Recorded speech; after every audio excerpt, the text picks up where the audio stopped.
राजधानी लाइव में आपका स्वागत है और मैं हूं आपके साथ करिश्मा भारद्वाज और आप देख रहे हैं एएनबी न्यूज। बुलेटिन का आगाज करते हैं। कृषि कानून को लेकर अब राजनीतिक दलों के सुर बदल रहे हैं, खासकर वैसे दल जिनकी राजनीति का मूल आधार ही किसान है। दरअसल इनेलो के प्रधान महासचिव और विधायक अभय सिंह चौटाला ने सोमवार को विधानसभा अध्यक्ष ज्ञानचंद्र गुप्ता को ईमेल कर विधायक पद से अपना इस्तीफा भेज दिया है। तो वहीं अभय ने यह आगे कहा है कि चौधरी देवीलाल ने हमेशा किसानों के लिए संघर्ष किया है और आज फिर से वही परिस्थितियां देश प्रदेश में खड़ी हो गई है। किसानों पर आए इस संकट की घड़ी में उनका यह जिम्मेदारी बनती है कि वो किसानों के भविष्य पर आए खतरे को टालने के लिए हर संभव प्रयास करे। साथ ही उन्होंने आगे लिखा है कि केंद्र की सरकार ने असंवैधानिक और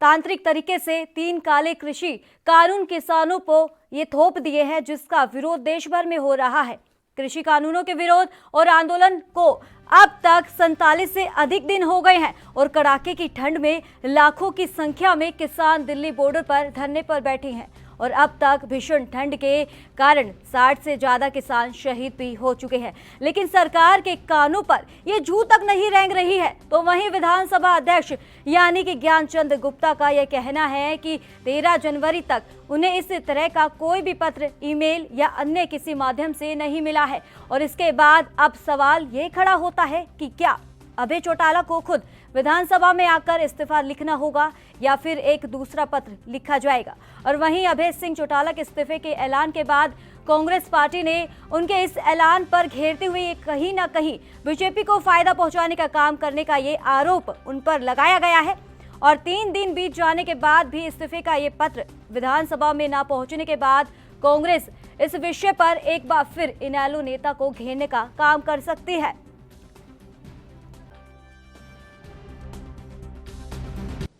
देखिए, वैसे तो अभी तक विधानसभा सेक्रेटेरिएट के माध्यम से जो भी मैंने जानकारी ली है और मेरे पास व्यक्तिगत रूप से भी अभी तक कोई ऐसा इस्तीफे का पत्र अभी तक प्राप्त नहीं हुआ। मैंने कल टीवी चैनल्स के ऊपर मैंने सुना, लेकिन अभी तक वो पत्र मेरे पास तक नहीं पहुंचा। दूसरी बात ये कि जो भी कोई सदस्य विधानसभा से इस्तीफा देना चाहता है उसको स्पष्ट रूप से ये लिख कर के देना पड़ता है कि मैं विधानसभा की सदस्यता से इस्तीफा देता हूँ, और केवल उसके अंदर यही शब्द चाहिए। कंडीशनल जो रेजिग्नेशन है वो कभी भी एक्सेप्ट नहीं किया जा सकता। जिस प्रकार आप बता रहे हैं, अगर कोई कंडीशनल उन्होंने इस्तीफा भेजा है तो मैं समझता हूँ कि वो विधानसभा की परंपरा नहीं है, ना ही अध्यक्ष के हाथ में है। जो हमारे रूल्स हैं वो ये कहते हैं कि स्पष्ट रूप से केवल ये लिखा हो कि मैं विधानसभा की सदस्यता से त्यागपत्र देता हूँ विद हिज ओन सिग्नेचर। असल में वैसे तो ये होता है कि व्यक्तिगत रूप से आकर के विधानसभा के अंदर दें, पर फिर भी आजकल कम्युनिकेशन के बहुत सारे तरीके बन गए हैं, उसको भी आने के पश्चात तभी। तो इसी पर तमाम जानकारी देने के लिए हमारे साथ संवाददाता अभिषेक जुड़ गए हैं चंडीगढ़ से। अभिषेक, लगातार कृषि कानून को लेकर घमासान जारी है, लेकिन इसी के चलते ही लगातार अब ये राजनीतिक दल में बदलने लगा है, सुर लगातार बदलते हैं, एक सियासत गरमाई हुई है। लेकिन इसी के चलते जिस तरीके से जो इनेलो के दिग्गज नेता है और विधायक भी है अभय चौटाला ने इस्तीफा दे दिया है, लेकिन इसी के चलते अब इस पर पलटवार किया गया है। ज्ञानचंद गुप्ता ने कहा है कि हमारे पास कोई इस्तीफा नहीं आया है। इस पर क्या कुछ कहना चाहते हैं आप? जी बिल्कुल, देखिए अभय सिंह चौटाला जो इंडियन नेशनल लोकदल के विधायक हैं, वरिष्ठ नेता भी हैं, उनकी ओर से पत्र लिखकर ये कहा गया स्पीकर विधानसभा ज्ञानचंद गुप्ता को कि अगर 26 तारीख तक ये काले कानून जिनका विरोध किया जा रहा है किसानों के द्वारा, अगर ये रद्द नहीं होते और किसानों के हक में 26 तक कोई फैसला नहीं लिया जाता केंद्र सरकार की ओर से, तो वो उनका ये जो इस्तीफा 27 तारीख को ये इसी लेटर को उनका इस्तीफे के तौर पर देखा जाए और उनका इस्तीफा माना जाए। लेकिन जब हमारी बात हुई विधानसभा अध्यक्ष ज्ञानचंद गुप्ता से, तो उन्होंने कहा कि अभय सिंह चौटाला द्वारा लिखा गया हमारे पास किसी भी तरह का कोई पत्र नहीं आया, ना ही वो हमारे को कोई ईमेल मिली है और ना ही हमारे को कोई इस तरह का जो पत्र है वो मिला है। तो इसका उन्होंने साफ तौर पे ये कहा, अगर कोई पत्र उनको मिलता है तो उसके बाद वो उस पर फैसला करेंगे। कानूनी रूप से जो भी प्रक्रिया होगी उसको अमल में लाया जाएगा। लेकिन जो बुधवार शाम 5 बजे तक उनको किसी भी तरह का अभय चौटाला की तरफ से लिखा गया कोई भी पत्र प्राप्त नहीं हुआ। जी करिश्मा। लेकिन अभय चौटाला तो कह रहे हैं कि इस्तीफा दे दिया, इसके बाद भी सियासत गरमाई हुई है। जी देखिए, उन्होंने पत्र लिख दिया है, उसमें यही उन्होंने लिखा है कि 26 तारीख तक अगर ये किसानों के हक में फैसला नहीं आता तो उसको इस पत्र को उनका इस्तीफा माना जाए। लेकिन जो ज्ञानचंद गुप्ता हैं, जो स्पीकर हैं विधानसभा के, उन्होंने कहा कि इतना कुछ लिखने की जरूरत नहीं होती किसी भी पत्र में। अगर इस्तीफा देना होता है तो उसमें सिर्फ 2 लाइन ही लिखनी जरूरी है, या 2 लाइन ही बहुत होती हैं कि जिसमें ये लिखा जाए कि मैं अपने पद से, विधायक पद से मैं इस्तीफा देना चाहता हूं। इसके अलावा कुछ उसकी और कोई बड़ी फॉर्मेलिटी नहीं होती, कुछ ज्यादा उसमें लिखना नहीं होता, ना कोई शर्त होती है उसके अंदर। तो जो कानूनी रूप से जो भी इसमें प्रक्रिया होगी वो अमल में लाई जाएगी। और वहीं हमने ज्ञानचंद गुप्ता जो स्पीकर है उनसे भी इस पर भी बातचीत की, क्या विधानसभा की ओर से अभय सिंह चौटाला से संपर्क किया गया या उनकी ओर से कोई किसी दूरभाष के माध्यम से या किसी और अन्य माध्यम से विधानसभा स्पीकर या फिर विधानसभा के किसी अधिकारी से संपर्क किया गया। तो उन्होंने कहा कि नहीं, इस तरह की कोई भी अभी संपर्क नहीं हुआ है। लेकिन हाँ, हालांकि उनके आपस में किसी टेलीविजन पर जरूर बातचीत हुई। टेलीविजन के माध्यम पर किसी खबर से लेकर जब जुड़े हुए थे तो उन्होंने जरूर कहा कि वो उनसे पर्सनली आके मिलेंगे और अपना इस्तीफा उनको एक बार सौंपेंगे। जी। तो अभिषेक, जिस तरीके से अब अभय सिंह चौटाला ने जिस तरीके से अपना इस्तीफा दे दिया है और कहा जा रहा है कि इस्तीफा दे देंगे, और इसी के चलते ये भी कहा है कि 26 जनवरी तक अगर किसानों के हक में कोई समाधान नहीं निकला तो वो आने वाले समय में और दिक्कतों का भी सामना करना पड़ सकता है। लेकिन अगर इसी के चलते अगर बात करें इनेलो के दिग्गज नेता यानी कि अभय चौटाला की, क्या लगता है कि अगर इस्तीफा देने पर और कितनी दिक्कतों का सामना करना पड़ सकता है पार्टी को? जी देखिए, इसमें इस्तीफा देने की एक सिंपल सी प्रक्रिया ये है जो कि स्पीकर ज्ञानचंद गुप्ता के द्वारा हमारे को बताई गई। उन्होंने कहा कि यहाँ पर विधानसभा आए या फिर एक पत्र वो लिखें जिसके अंदर किसी तरह की कोई शर्त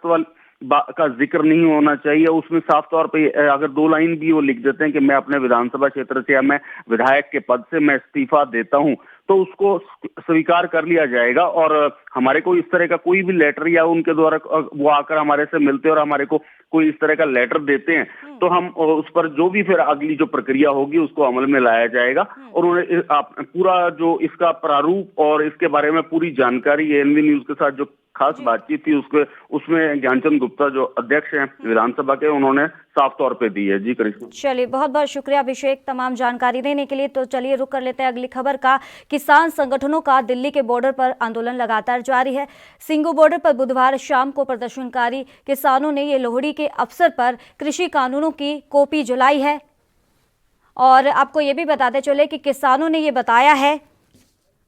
कि कानून की कॉपी जलाई गई है। और किसान समिति ने यह भी साथ बताया है कि 3 कृषि कानून और बिजली बिल 2020 को रद्द करने की किसानों की मांग पर सरकार का रवैया वो अड़ियल है। उसके खिलाफ अभियान तेज करते हुए देश भर में 20,000 से ज्यादा स्थानों पर कृषि कानूनों की एक कॉपी जलाई गई है। सभी स्थानों पर किसानों ने इकट्ठा होकर कानून की कॉपियां जलाई और साथ ही उन्हें रद्द करने के नारेबाजी भी किए गए हैं। किसान समिति ने दिल्ली के आसपास 300 किलोमीटर के दायरे में ये स्थित सभी जिलों के किसानों से अपील भी की है कि वे दिल्ली में गणतंत्र दिवस पर ट्रैक्टर परेड की तैयारी में जुटे और बॉर्डर पर जमा हो। और वहीं जहां 18 जनवरी को सभी जिलों में महिला किसान दिवस मनाया जाएगा, तो वहीं बंगाल में भी 20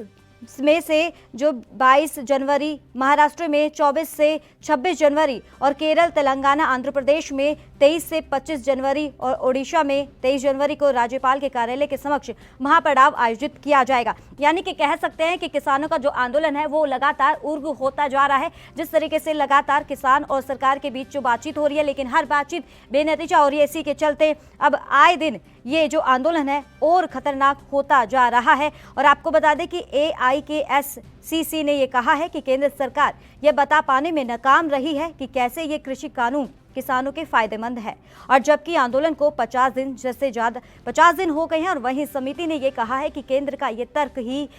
नए कृषि कानूनों से तकनीकी विकास, पूंजी का निवेश और मूल्य वृद्धि होगी। लेकिन ये कानून इन कामों की जिम्मेदारी बड़े ये कॉरपोरेट को देते हैं, तो इससे इस कानून का अर्थ नहीं रह जाएगा। आपको बता दें, ये बयान में जारी किया गया है AIKSSCC ने कि इस तर्क के अनुसार सरकार ने निजी निवेशकों को मदद के लिए 1 लाख करोड़ रुपए आवंटित किए हैं, लेकिन तकनीकी विकास, पूंजीगत निवेश और मूल्य वृद्धि के लिए आश्वस्त बाजार के विकास को लेकर अपनी जिम्मेदारियों के निर्वाह में और वह इस धन को नहीं लगाना चाहती। कॉरपोरेट जब यह निवेश करेगा तो उसका लक्ष्य ऊंचा मुनाफा कमाना और साथ ही भूमि और साथ ही जल स्रोतों पर यह कब्जा करना होगा।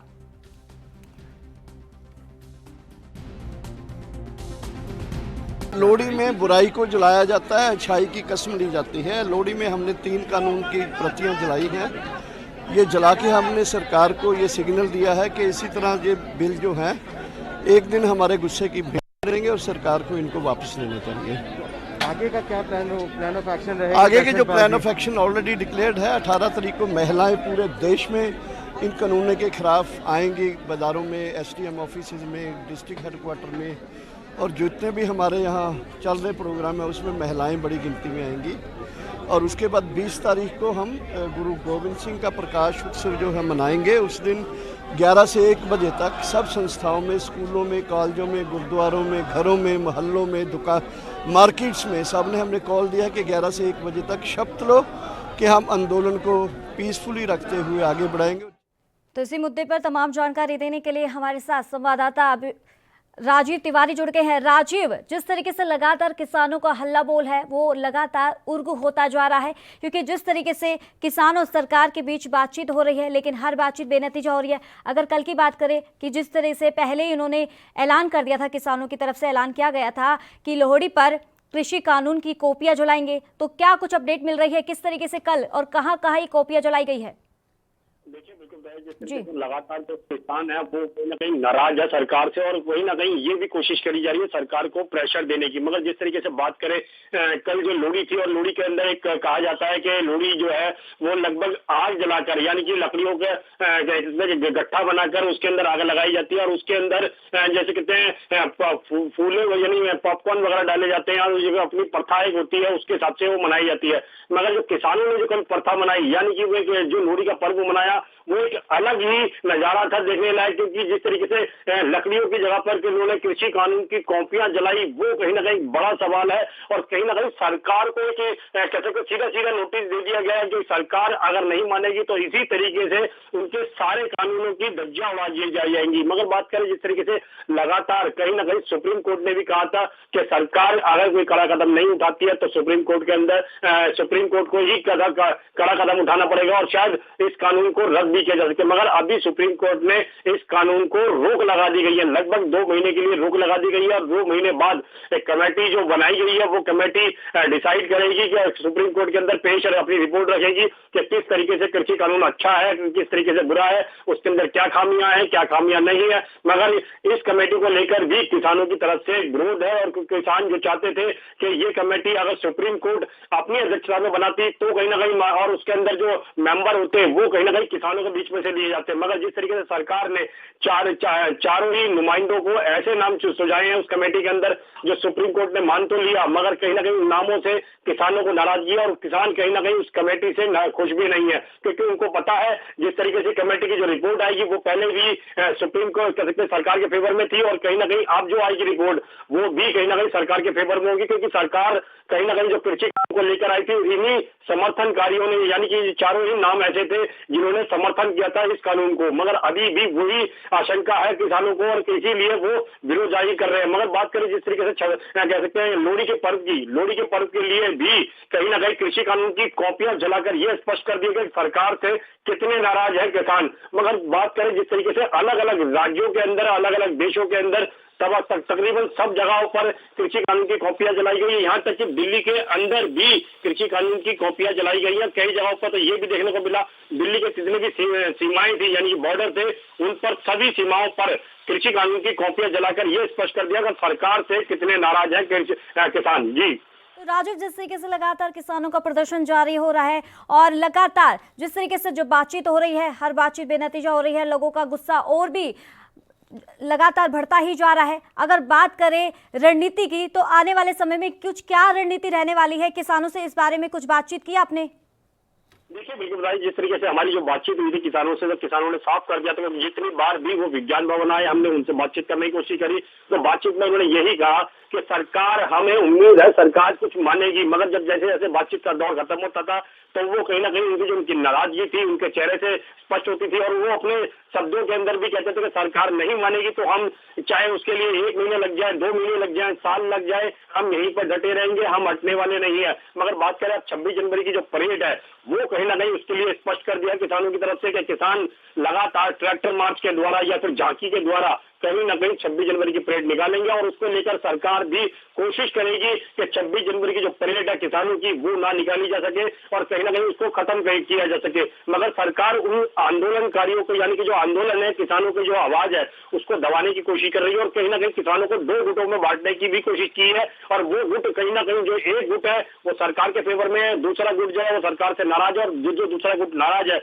वो ही 26 जनवरी पे आप परेड करेगा और कहीं ना कहीं ट्रैक्टर मार्च के द्वारा अपनी झांकियां निकालेगा, और पूरे देश के अंदर एक संदेश दिया जाएगा सरकार विरोधी है किसानों की। मगर कहीं ना कहीं जिस तरीके से कॉर्पोरेट घरानों के लिए कहा जा रहा है कि कॉर्पोरेट घरानों के लिए सरकार काम कर रही है, तो इससे यही स्पष्ट हो रहा है, जिस तरीके से आज लगभग 50 दिन हो चुके हैं और किसान बैठे हुए हैं दिल्ली की सीमाओं पर, और सरकार का कोई भी ऐसा फैसला नहीं हो पा रहा है जो 50 दिन से किसान बैठे हैं उनका कहीं ना कहीं निपटारा किया जा सके। मगर सरकार अभी भी उसी बात पर ही हुई है, कृषि कानून वापस नहीं होगा, संशोधन जरूर किया जा सकता है, मगर किसान अड़े हुए हैं कि जब तक कृषि कानून वापस नहीं, तो वो इसी तरीके से प्रदर्शन जारी रखेंगे। जी तो राजीव, जिस तरीके से बताया जा रहा है कि लगातार किसान अपील कर रहे हैं 26 जनवरी की जो परेड में शामिल होने के लिए ट्रैक्टर रैली निकाली जा रही है, इसको लेकर कहा यह भी जा रहा है कि ज्यादा से ज्यादा इस रैली में शामिल हो, और इसी को लेकर क्या पुख्ता इंतजाम किए गए हैं पुलिस प्रशासन द्वारा, क्योंकि आवाजाही में भी काफी दिक्कतों का सामना करना पड़ रहा है। तो उस दिन अगर 26 जनवरी की अगर बात करें, 26 जनवरी में तो और काफी दिक्कतों का भी सामना करना पड़ सकता है जनता को।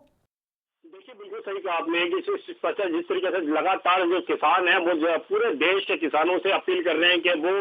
दिल्ली की सीमाओं पर आए और ट्रैक्टर रैली निकाल कर ही 26 जनवरी की परेड बनाए। मगर कहीं ना कहीं बात करें दिल्ली पुलिस की या सरकार की, केंद्र सरकार लगातार कोशिश कर रही है किसानों को कमजोर करने की, और लगातार पुलिस के बल के द्वारा भी 26 जनवरी की जिस तरीके से परेड होती है उससे पहले ही सिक्योरिटी कर दी गई, टाइट कर दी जाती है, और कहीं ना कहीं दिल्ली पुलिस लगातार कोशिश करती है कि लोग बाग इकट्ठे ना हो और चेकिंग द्वारा ज्यादा से ज्यादा की जाती है। मगर जिस तरीके से अब लगातार कहीं ना कहीं किसानों को आने से रोका जा रहा है, यहाँ तक कि ट्रैक्टर को आने से रोका जा रहा है, और कहीं ना कहीं उनको मना किया जा रहा है कि आप तो परमिशन नहीं है आप लोगों के पास, आप जा नहीं सकते आगे। तो कहीं ना कहीं ये जरूर है कि सरकार अड़े रवैया जरूर अपना रही है, मगर किसान भी पीछे हटने वाले नहीं, और किसान जब तक अड़े रहेंगे जब तक उनकी मांगे पूरी नहीं होगी। मगर देखना है 26 जनवरी की परेड पर किसानों का जो कह सकते हैं ट्रैक्टर रैली है या फिर कह सकते हैं जो झांकी है वो कितनी बड़ी संख्या में हो सकती है। मगर सरकार को अंदेशा जरूर है, मगर सरकार इसके अंदर कोई बड़ा कदम नहीं उठा पा रही है। अगर बड़ा कदम उठाती है तो कहीं ना कहीं इस आंदोलन को खत्म करने की कोशिश की जाएगी,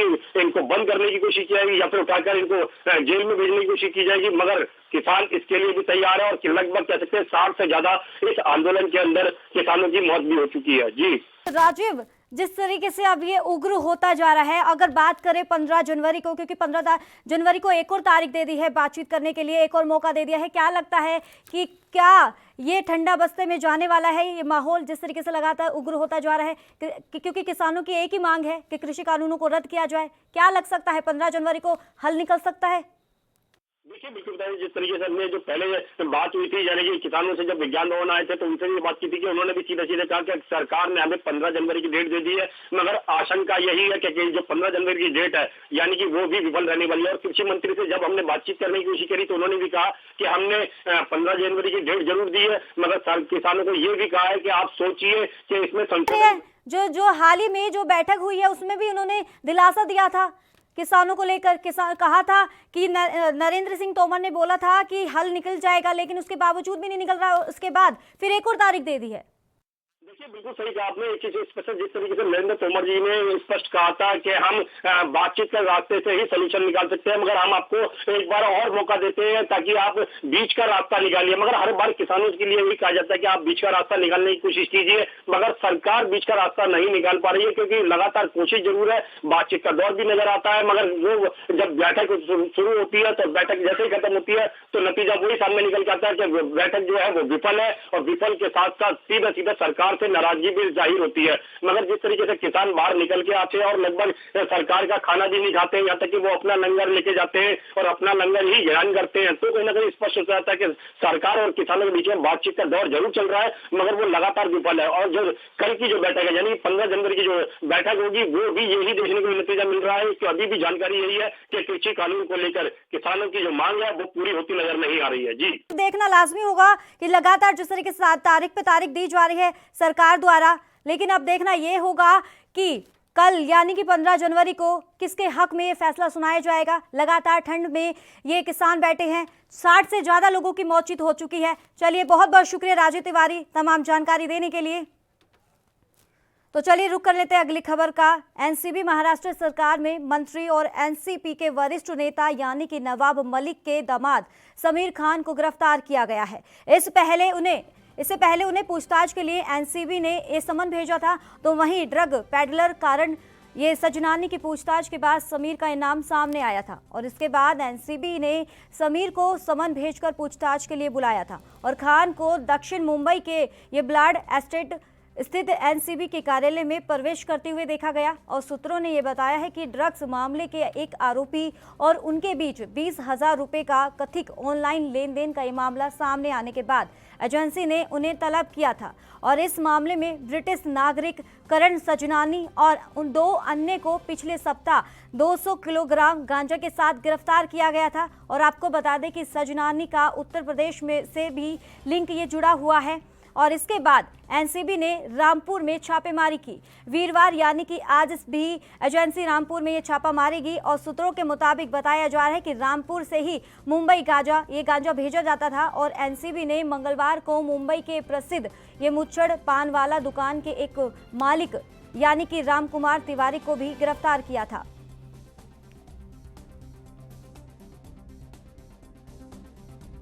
तो लगातार एनसीबी महाराष्ट्र सरकार में मंत्री और एनसीपी के वरिष्ठ नेता नवाब मलिक के दामाद समीर खान को गिरफ्तार कर लिया है और इसी के चलते आपको बता दें कि इससे पहले उन्हें पूछताछ के लिए एनसीबी ने ये समन भेजा था और ड्रग ये पेडलर करण सजनानी की पूछताछ के बाद समीर का नाम ये सामने आया और इसके बाद एनसीबी ने ये समीर को समन भेजकर पूछताछ के लिए ये बुलाया था। और आपको बता दें कि खान को दक्षिण मुंबई के ये ब्लाड एस्टेट स्थित एनसीबी के कार्यालय में प्रवेश करते हुए देखा गया और सूत्रों ने बताया है कि ड्रग्स मामले के एक आरोपी और उनके बीच 20,000 रुपए का कथित ऑनलाइन लेन देन का ये मामला सामने आने के बाद ही एजेंसी ने उन्हें तलब किया था।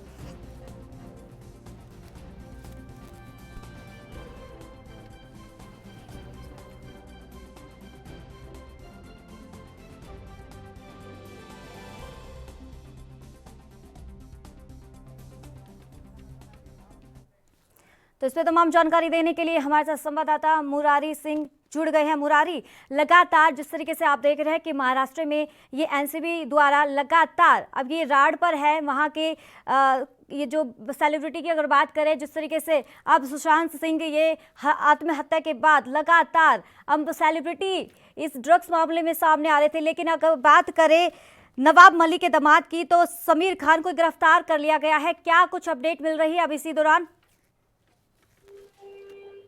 जी करिश्मा, बिल्कुल सही कहना है। आपको बता दें कि एनसीबी लगातार जहां ड्रग्स मामले में नकेल कस रही है, वहीं मुच्छड़ पान वाले की जब गिरफ्तारी हुई और उसके साथ जब गिरफ्तारी में मोबाइल, सेलफोन और उनके डिटेल खंगाले गए तो उसमें समीर खान जो मंत्री नवाब मलिक के दामाद हैं, उनके व्यवहार 20,000 रुपए के आए, जिसके बाद एनसीबी ने इस पूरे मामले में जब और पूछताछ की तो उसमें खुलासा हुआ कि समीर खान ने 20,000 रुपए का जो है कि इंटरनेट के जरिए पेमेंट किए हैं। उसे पूछताछ के लिए सम्मन जारी किया था, लेकिन अब खबर है कि एनसीबी को कई ऐसे सबूत, कई ऐसे दस्तावेज मिले थे जिसके आधार पर समीर खान की गिरफ्तारी हो चुकी है। एनसीबी कार्यालय में समीर खान को देखा गया है। जी करिश्मा। तो मुरारी सिंह, अब जिस तरीके से एनसीबी महाराष्ट्र सरकार में मंत्री के जो मेन है नवाब मलिक के दामाद को पकड़ लिया गया है, समीर खान को, क्या कुछ लगता है कि आगे कितनी अब राजनीति खेली जा सकती है और कितने नेता शामिल हो सकते हैं इस पे?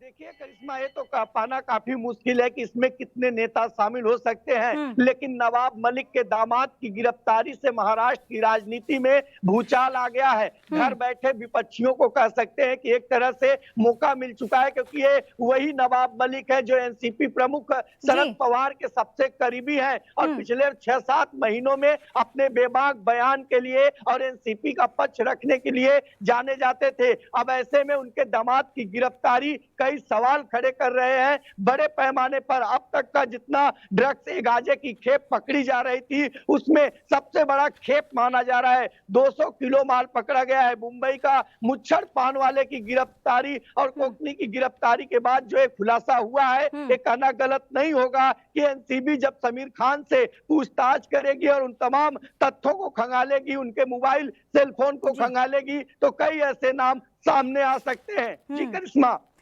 तो मुरारी सिंह, अब सजनानी का जो बताया जा रहा है, यूपी में अच्छे लिंक बताए जा रहे हैं और इसी के चलते ये लगातार बताया जा रहा है, इन्फॉर्मेशन आ रही है कि यूपी में लगातार छापेमारी है और आगे भी छापेमारी हो सकती है। क्या लगता है कि अब क्या आगे का अपडेट मिल रही है इसी दौरान और क्या क्या कुछ बरामद हो सकता है?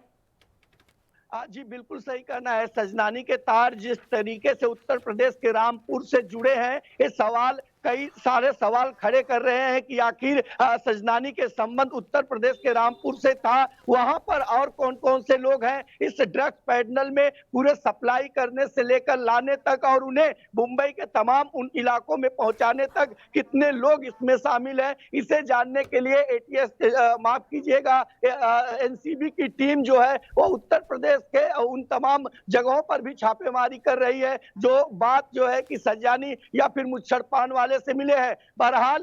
एनसीपी नेता नवाब मलिक के जो दामाद है, उनकी मुश्किलें यहाँ पूरी तरह से बढ़ती जा रही है, क्योंकि एनसीबी के पास कई ऐसे सबूत और दस्तावेज लगे हैं जिसके आधार पर गिरफ्तारी मानी जा रही है। जी चलिए, बहुत बहुत शुक्रिया मुरारी सिंह तमाम जानकारी देने के लिए। तो इसी खास बुलेटिन में फिलहाल इतना ही। दीजिए इजाजत, नमस्कार।